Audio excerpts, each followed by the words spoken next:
नमस्कार मंडळी, सर्वांचं या व्हिडिओमध्ये सहर्ष स्वागत. मित्र हो, रिझर्व्ह बँक ऑफ इंडिया म्हणजेच RBI कडून कर्जमाफी संदर्भात सुधारित मार्गदर्शक तत्त्वे जारी करण्यात आलेली आहेत. यानुसार सरकार शेतकऱ्यांची खरंच कर्जमाफी करणार का, असा प्रश्न बऱ्याच शेतकऱ्यांना पडलेला आहे.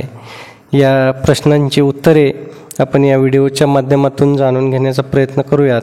तत्पूर्वी आपण आपल्या या शासन निर्णय GR या चॅनलवर नवीन असाल तर चॅनलला सबस्क्राईब करा आणि बेल आयकॉनला प्रेस करा, म्हणजे असेच नवनवीन माहितीपूर्ण व्हिडिओ आपल्यापर्यंत सहज पोहोचतील. मित्र हो, रिझर्व्ह बँक ऑफ इंडिया म्हणजेच RBIने कर्जमाफी संदर्भात सुधारित मार्गदर्शक तत्त्वे जारी केलेली आहेत. कोणत्याही बँकेला जबरदस्तीने कर्जमाफी लागू करावी लागणार नाही. तसेच नियमित कर्जफेड करणाऱ्या शेतकऱ्यांना देखील समान लाभ मिळावा असा नियम घालण्यात आलेला आहे. कर्जमाफी धोरणामध्ये एक महत्त्वाचा बदल केलेला आहे. कर्जमाफीचा मुद्दा खरं पाहिलं तर अनेक दशकांपासून चर्चेत आहे. 2008मध्ये आणि 2018मध्ये या संदर्भात काही महत्त्वपूर्ण सुधारणा करण्यात आल्या होत्या. त्या अंतर्गत राज्य सरकारांनी स्वतःची आर्थिक शिस्त राखावी आणि केंद्रीय निधीवर संपूर्णतः अवलंबून राहू नये असे निर्देश देण्यात आले होते. केंद्र सरकारने स्पष्ट केले आहे की राज्य सरकार जाहीर करत असलेल्या कर्जमाफी योजनांना बँकांनी स्वीकारणे बंधनकारक नाही.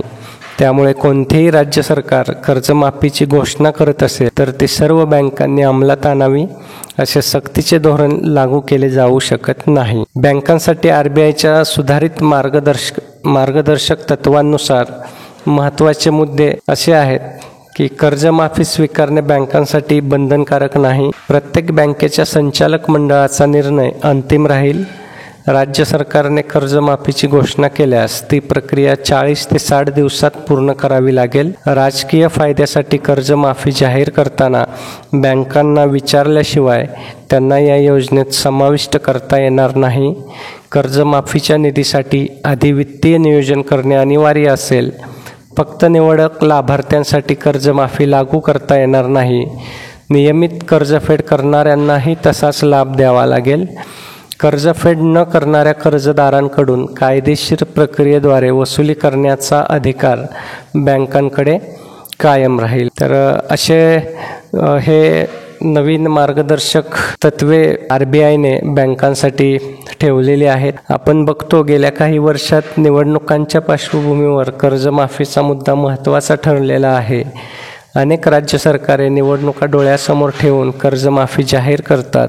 त्यासाठी योग्य आर्थिक नियोजन नसल्यामुळे बँकांच्या वित्तीय स्थैर्यावरती विपरीत परिणाम होतो. दरम्यान RBIच्या या नव्या परिपत्रकानुसार कर्जमाफीची अंमलबजावणी बँकांनी त्यांच्या धोरणानुसारच करावी. कोणत्याही राज्य सरकारने बँकांवर दबाव आणू नये आणि त्या स्वायत्तपणे निर्णय घेऊ शकतील, असे स्पष्टपणे त्या परिपत्रकामध्ये नमूद करण्यात आलेले आहे.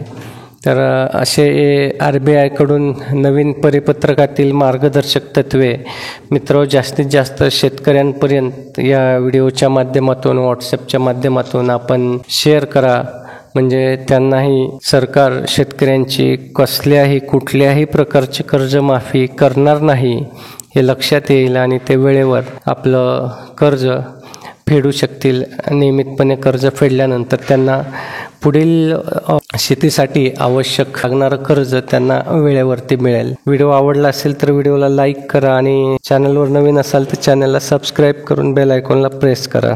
धन्यवाद.